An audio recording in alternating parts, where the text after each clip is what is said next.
Olá a todos, sei que o material que vocês mandaram sobre conflitos sociais é bem denso, mas fiquem tranquilos. Hoje vamos mergulhar nesse tema juntos e, quem sabe, desvendar todos os mistérios. Isso aí. Vamos explorar como os conflitos sociais se manifestam, as nuances, como lidar com eles. Quem sabe até aprendemos a lidar com aquele tio chato no churrasco de domingo. Olha, bem capaz. A gente vai usar trechos de um guia de estudos sobre conflitos sociais, É. mecanismos legais, perspectivas sociológicas. Hum. A ideia é entender como tudo isso funciona, como os conflitos surgem, se desenvolvem e como podemos, enfrentá-los, seja dentro ou fora dos tribunais. E pra gente começar, que tal a pergunta mais básica de todas? O que é afinal um conflito social? É, parece simples, né? Mas imagino que a resposta seja mais complexa do que a gente pensa. Com certeza. O filósofo Axel Honneth define conflito social como uma luta coletiva por reconhecimento e respeito. Vai muito além de meros desentendimentos individuais. Então não é só uma briga entre duas pessoas. Não. É um movimento que envolve um grupo inteiro buscando algo mais profundo Isso. do que apenas ganhar a discussão. Perfeito. Pense, por exemplo, numa comunidade que se une para protestar contra a instalação de uma fábrica poluente na região. Ah, entendi. Não se trata apenas de um incômodo individual, mas de uma luta coletiva por justiça ambiental e qualidade de vida. Legal. Yeah. E essa ideia de gramática moral dos conflitos que o Horace menciona, como é que isso se encaixa? A gramática moral dos conflitos se refere à busca por reconhecimento e respeito como elementos centrais da disputa. Quando um grupo se sente ignorado, desrespeitado ou injustiçado, é natural que surja um conflito social. Faz sentido. Tipo, quando a gente sente que nossa opinião não está sendo levada a sério numa conversa. Uhum. Em escala maior, é como se um grupo inteiro estivesse gritando: Ei, estamos aqui! Nos escutem! Exato. E olha só. O guia mostra que existem várias maneiras de lidar com um conflito indo além dos tribunais. Uhum. No Brasil, por exemplo, a gente tem tanto modelos repressivos com leis mais duras, como a lei dos crimes hediondos. Quanto modelos negociados com uma mediação comunitária? Caramba, É. que contraste. É. De um lado, a punição como resposta principal, e do outro, a busca pelo diálogo, por soluções pacíficas. É como se a gente tivesse dividido entre punir e conciliar. E isso nos leva a questionar: qual é a melhor forma de lidar com os conflitos? Qual o papel da justiça formal nesse processo? Será que a punição é sempre a melhor resposta? Nossa, são perguntas profundas. E o guia também fala de alternativas ao litígio judicial, Sim. como a mediação e a justiça restaurativa. Você já teve contato com alguma dessas abordagens? Sim. A mediação, por exemplo, busca facilitar a comunicação entre as partes envolvidas, ajudando-as a encontrar soluções que atendam às necessidades de todos. Uhum. Já a justiça restaurativa foca na reparação do dano causado pelo conflito e na reconstrução das relações. Então, em vez de focar na culpa e na punição, a gente busca soluções que restaurem a paz e o equilíbrio, considerando as necessidades de todos os envolvidos. Isso. Interessante. E por falar em diferentes perspectivas, que tal a gente explorar um conceito que nos ajuda a entender a complexidade dos conflitos sociais? Anomia. Anomia, nunca tinha ouvido falar, parece complicado. Calma. Não é nenhum bicho de 7 cabeças. A anomia se refere à ausência de normas claras e compartilhadas em um determinado contexto social. Imagina um jogo de futebol sem regras. Seria uma confusão total. Cada um jogando do jeito que quisesse. Entendi. A anomia é como se as regras do jogo desaparecessem, Isso. gerando caos e desorientação. E como isso se relaciona com os conflitos sociais? A anomia pode gerar conflitos quando diferentes grupos sociais têm valores e normas divergentes ou quando as regras existentes não são mais adequadas à realidade social. Aí as pessoas se sentem desorientadas sem saber como agir e os conflitos acabam surgindo. Então a anomia seria como um terreno fértil para o surgimento de conflitos. Tipo, se a gente não sabe quais são as regras do jogo, é mais fácil a gente acabar pisando no calo do outro. Exatamente. E para ilustrar essa ideia, pense nas leis de trânsito. Seguimos essas leis não porque concordamos com cada uma delas, mas porque elas garantem a ordem e a segurança no trânsito. Isso se chama heteronomia. Seguimos regras externas para o bem da coletividade. Ou seja, a gente abre mão um pouco da nossa liberdade individual para viver em sociedade de forma organizada e segura. Exato. Faz sentido. Mas, e quando as leis entram em conflito com os costumes e valores de um grupo social específico, aí a anomia se manifesta na tensão entre as normas oficiais e as normas informais que regem a vida das pessoas. Nossa, que situação complexa. É como se a gente estivesse sendo puxado para dois lados opostos. As leis que a gente deve seguir e os costumes que ditam nosso comportamento. Meio parecido com a história do conflito entre o tio do churrasco e a gente, né? Brincadeira. Pois é. E para analisar esses conflitos, a sociologia nos oferece diferentes lentes. Uma delas é o funcionalismo, que enxerga a sociedade como um organismo vivo, onde cada parte tem uma função específica. Então, para os funcionalistas, a sociedade é como um corpo humano. Empurrar cada órgão com a sua função para garantir o bom funcionamento do todo. Exatamente. E para os funcionalistas, o conflito é como uma doença.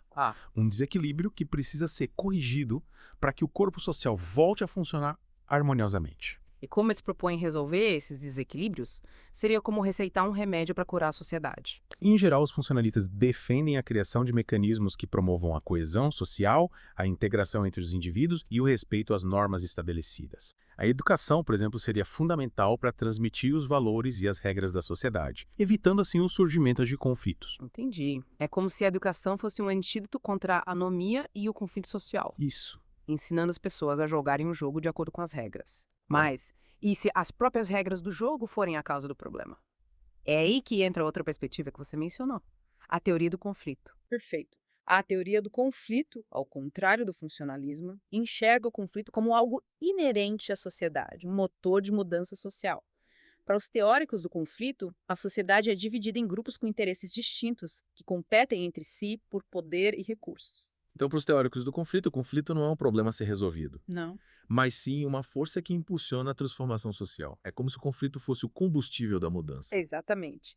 E a gente pode observar essa dinâmica em diversos contextos, como na luta de classes, nos movimentos sociais, nas disputas políticas e até mesmo nas relações interpessoais. Nossa. Agora as coisas começam a fazer mais sentido. Essa ideia do conflito como motor de mudança coloca uma nova luz sobre a forma como a gente enxerga a sociedade. Mas se o conflito é inevitável, como podemos lidar com ele de forma justa e construtiva? Essa é a grande questão. E para respondê-la, vamos precisar explorar os conceitos de desobediência civil e direito de resistência. Mas isso fica para a próxima parte do nosso mergulho. E aí, prontos para continuar nossa imersão no mundo dos conflitos sociais. Na primeira parte, a gente explorou o conceito de conflito, vimos diferentes abordagens para lidar com ele e até discutimos a ideia de anomia. É verdade. Agora confesso que fiquei curioso com essa ideia de direito de resistência. Me explica melhor como a gente pode ter o direito de resistir a algo. Tipo um lei, por exemplo. Boa pergunta. A resistência, de forma geral, se refere à oposição a uma lei, a uma política, a uma autoridade. No contexto dos conflitos sociais, a resistência pode se manifestar de diversas formas, desde desobediência civil, que a gente já discutiu, até movimentos sociais mais amplos. Entendi. Mas o que torna a resistência um direito?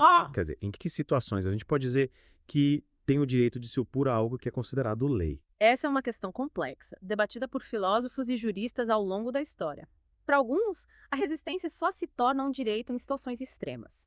Como em regimes tirânicos ou ditatoriais, onde a ordem jurídica é ilegítima e os direitos humanos são violados sistematicamente. Então, nesses casos, a resistência seria uma forma de legítima defesa da sociedade contra um poder opressor. Exatamente. Uma forma de lutar contra a tirania e restaurar a ordem justa. Mas no Estado democrático de direito, a coisa fica mais complicada. Porque a resistência é mais complexa em uma democracia. Afinal, a gente tem o direito de discordar, de se manifestar, né? Sim, claro.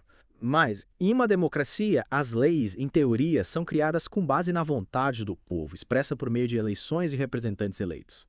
Se a gente discorda de uma lei, a gente pode tentar mudá-la por meio de mecanismos democráticos, como o debate público, a organização política, pressão sobre os legisladores. Então, em uma democracia, a resistência só seria legítima como último recurso. Quando os mecanismos democráticos se mostram insuficientes para garantir a justiça. Tipo quando a gente bate em todas as portas e ninguém abre. Exatamente. E mesmo nesses casos, a resistência precisa seguir certos princípios para ser considerada legítima. O filósofo Arthur Kaufmann, por exemplo, argumenta que a resistência, especialmente quando envolve violência, só se justifica em situações de abuso evidente de poder. Quando a autoridade age de forma criminosa e ameaça o bem comum e os direitos humanos básicos. Entendi. Então não é qualquer motivo que justifica a resistência, né? Precisa ser algo realmente grave que atinja os direitos fundamentais das pessoas. E a gente precisa ter tentado outras formas de resolver o problema antes de partir para a resistência, certo? Isso mesmo. E Kaufmann destaca outros critérios para a legitimidade da resistência, como a proporcionalidade entre os meios utilizados e os fins a serem alcançados e a necessidade de uma chance razoável de sucesso. Não adianta partir para o confronto se a gente não tem a mínima chance de mudar a situação. Faz sentido. É como se a gente precisasse avaliar bem os riscos e as chances de sucesso antes de partir para a resistência. Mas e quando a injustiça não está na lei em si, mas na forma como ela é aplicada? Por exemplo, quando a lei é usada para discriminar ou perseguir determinados grupos sociais. Ótima pergunta. Para discutir esse ponto, vamos trazer para a conversa o filósofo Delamar Volpato Dutra. ele tem algo a nos dizer sobre a resistência à aplicação injusta da lei. Sim. Dutra explora a questão da desobediência a partir da teoria de Ronald Dworkin, que defende a ideia de que os indivíduos possuem direitos que são anteriores à ordem legal e que devem ser levados a sério. Para Dworkin, a desobediência pode ser justificada quando a lei é aplicada de forma a violar esses direitos fundamentais. Então a gente pode resistir à aplicação da lei quando ela é usada de forma injusta, mesmo que a lei em si seja considerada válida. É como dizer, olha, a lei pode até estar certa, mas do jeito que está sendo aplicada, ela está gerando uma injustiça. Exatamente. Para Dworkin, a última palavra sobre o que é justo não está com o Estado ou com os tribunais, mas com os indivíduos e seus direitos. Caramba, que responsabilidade. Isso significa que, no final das contas, a consciência individual seria o juiz final da justiça. De certa forma, sim. Para Dworkin, cada indivíduo tem a responsabilidade de avaliar a justiça das leis e de suas aplicações e de agir de acordo com a sua consciência, mesmo que isso signifique desobedecer à lei. Mas e aí? Como a gente garante que essa desobediência civil não vira uma bagunça generalizada, com cada um decidindo quais leis obedecer e quais ignorar? Para evitar esse cenário, tanto Rawls quanto Dutra enfatizam que a desobediência civil deve ser um ato público, transparente e baseado em princípios claros de justiça. O desobediente civil precisa estar disposto a justificar suas ações perante a sociedade, a debater seus argumentos e a aceitar as consequências de seus atos. Ou seja, a desobediência civil não é um liberou geral, mas sim uma forma de protesto responsável e consciente, que busca promover mudanças na legislação ou nas políticas públicas por meio do diálogo e da persuasão. Exatamente. E é importante lembrar que a desobediência civil não é a única forma de resistência.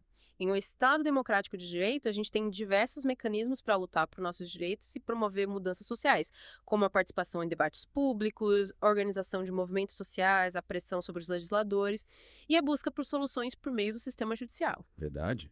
A gente tem um leque de opções para lutar por aquilo que acredita. E a escolha da forma de resistência mais adequada depende do contexto, do tipo de injustiça que a gente quer combater e dos recursos disponíveis. Com certeza.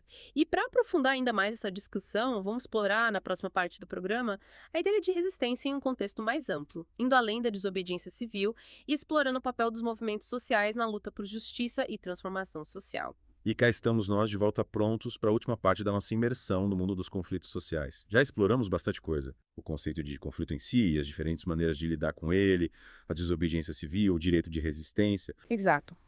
Agora, vamos ampliar o nosso olhar, focando na resistência num contexto mais amplo. O que esse guia de estudos nos diz sobre o papel dos movimentos sociais na busca por justiça e transformação social? Bem, quando falamos de resistência na prática, a primeira coisa que me vem à cabeça são os movimentos sociais. Grupos de pessoas se unindo para lutar por seus direitos, desafiar normas e leis injustas. É isso aí. Os movimentos sociais são um exemplo perfeito de resistência coletiva e organizada. Pense nos movimentos por direitos civis, nos movimentos feministas, nos movimentos ambientalistas, nos movimentos LGBTQIA+, etc. Todos eles representam grupos que se unem para lutar por reconhecimento, igualdade e justiça social. É inspirador ver como esses movimentos, muitas vezes formados por grupos marginalizados e historicamente silenciados, conseguem mobilizar a sociedade, colocar temas importantes em pauta e pressionar por mudanças. É a força da união, né? Com certeza. E a resistência dos movimentos sociais nem sempre se manifesta de forma explícita ou confrontativa. Muitas vezes a resistência se dá por meio da organização comunitária, da criação de espaços de diálogo, da produção de conhecimento, da disseminação de informação. Então, resistência pode ser tanto um protesto nas ruas quanto um debate num podcast, um livro que questiona normas sociais, uma obra de arte que nos faz refletir sobre o mundo. Exatamente. A resistência assume múltiplas formas, adaptando-se aos contextos e às necessidades de cada movimento, de cada luta. E o guia de estudos destaca um ponto crucial. A resistência, para ser efetiva, precisa ser criativa. Criativa. Que interessante. O que você quer dizer com isso? A criatividade na resistência está na capacidade de encontrar novas formas de se organizar, de se comunicar, de mobilizar as pessoas e de pressionar por mudanças. É usar a imaginação para superar obstáculos, driblar a repressão e alcançar seus objetivos. Entendi. Então a resistência não é só um ato de força ou de confronto, mas também um exercício de inteligência, de estratégia, de inovação. É pensar fora da caixa e encontrar soluções inusitadas para problemas complexos. É isso aí. Os movimentos sociais mais eficazes são aqueles que conseguem combinar a força da mobilização popular com a inteligência estratégica, a criatividade na comunicação e a capacidade de construir alianças e dialogar com diferentes setores da sociedade. E nesse contexto, a desobediência civil que a gente discutiu antes pode ser uma ferramenta poderosa nas mãos dos movimentos sociais, né? Uma forma de chamar a atenção para a causa, de mostrar que as coisas não podem continuar como estão. Sem dúvida. A desobediência civil, quando bem planejada e executada, pode desestabilizar estruturas de poder injustas e pressionar por mudanças na legislação ou nas políticas públicas. É como um sinal de alerta, um chamado para que a sociedade acorde e busque soluções para os problemas que estão sendo ignorados. E a história nos mostra vários exemplos de como a desobediência civil foi usada com sucesso por movimentos sociais para alcançar seus objetivos. O movimento pelos direitos civis nos Estados Unidos, liderado por Martin Luther King Jr., é um exemplo inspirador de como a resistência pacífica e a desobediência civil podem ser forças poderosas para a transformação social. Verdade. O legado de Martin Luther King Jr. nos mostra que a resistência não é apenas um ato de oposição, mas também um ato de construção. A desobediência civil, quando guiada por princípios éticos e por uma visão de futuro mais justa e igualitário, pode contribuir para a construção de uma sociedade melhor. E para a gente finalizar nosso mergulho de hoje, acho importante a gente destacar que a resistência, em suas diversas formas, é um elemento fundamental da vida em sociedade. É por meio da resistência que as injustiças são denunciadas, que os direitos são conquistados e que a sociedade se transforma. Se a gente se acomodar e aceitar tudo passivamente, as coisas nunca vão mudar. Concordo plenamente. A resistência é a força vital que impulsiona a mudança social, que nos move em direção a um futuro mais justo, mais igualitário, mais humano.